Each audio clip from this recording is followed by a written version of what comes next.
Bienvenue dans cette vidéo où on va voir comment faire un bond en avant pour maîtriser nos coups de pied, les améliorer et être à l'aise avec ça.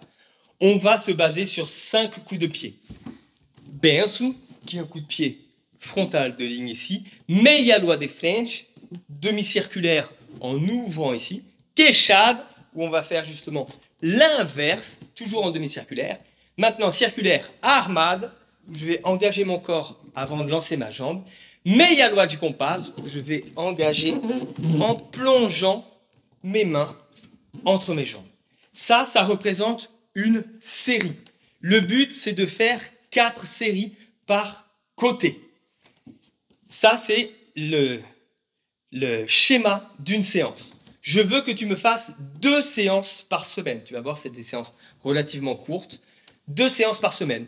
Chaque séance, tu vas rajouter une série jusqu'à arriver à 10 séries au total. Quand tu seras arrivé, et uniquement au moment où tu seras arrivé à 10 séries au total, tu peux redescendre à juste une fois par semaine pour garder une routine, un train-train, et pouvoir continuer, consolider un petit peu tout ça. Le but va être de durer dans le temps. Okay ? C'est une routine qu'on va intégrer à son mode de vie, à son entraînement, à sa routine pour pouvoir se sentir mieux dans son corps et aller chercher des choses par la suite. On va le faire ensemble.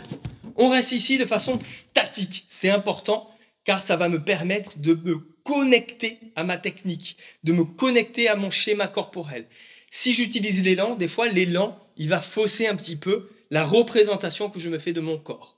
Notre but, c'est de comprendre tout ça, d'y réfléchir, de le conscientiser pour derrière pouvoir implémenter du changement et de l'amélioration. Mais pour ça, j'ai besoin d'avoir une base d'expérience.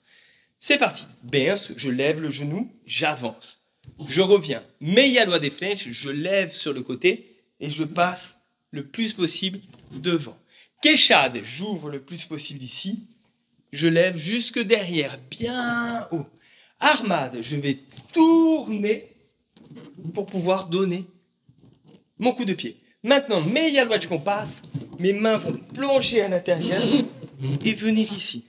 Ça, c'est une série. Et maintenant, on passe à l'autre côté. Benço. Cool. Meia lua de frente. On passe le plus possible là-bas. Je termine toujours en base. Queixada. J'ouvre le plus possible derrière. Armade. Je tourne à fond pour donner mon coup de pied. Meia lua de compasso. Mes mains vont plonger derrière pour pouvoir donner le coup de pied. Et ça, c'est une série de l'autre côté. Donc là, j'ai fait ma série droite, gauche. Il m'en reste encore 3 à faire pour pouvoir terminer la séance. Pense à un truc. Tu ne peux pas être essoufflé à la fin de ces exercices-là. Il faut que tu les fasses en te connectant à ta respiration. Sinon, tu vas prendre l'habitude d'être toujours asphyxié. Et dans le jeu de capoeira, c'est ça qui va se passer. Parce que dans la ronde, tu joues de la manière dont tu t'entraînes. On retombe à notre niveau d'entraînement. Si notre niveau d'entraînement, on n'a pas beaucoup d'exigences, peu importe ce qu'on appelle exigence, mais on n'a pas beaucoup d'exigences, dans la ronde, on va tomber à ce niveau-là. Parce que l'atmosphère, les émotions, tout ça, va faire en sorte que, pouf, on retombe à ce niveau-là, à ce qu'on connaît, à notre train-train quotidien. Donc, important, concentre-toi sur ta conscience corporelle, schéma moteur, respiration, mets du souffle dans tes mouvements. Ça va accompagner et faciliter.